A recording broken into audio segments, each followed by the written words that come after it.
Sumpah aku sebenarnya kepo banget sama alat ini.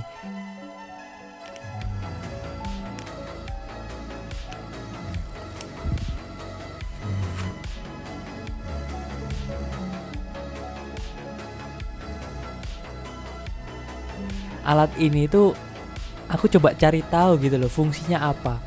Dan aku nemuin di salah satu website British Snoring and Sleep Association. Jadi di situ dijelasin kalau alat ini tuh ujungnya tuh punya magnet.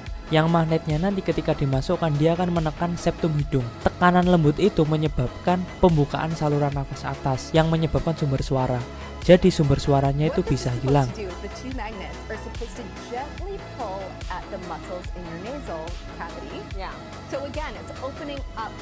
Sehingga orang yang awalnya ngorok itu jadi nggak ngorok.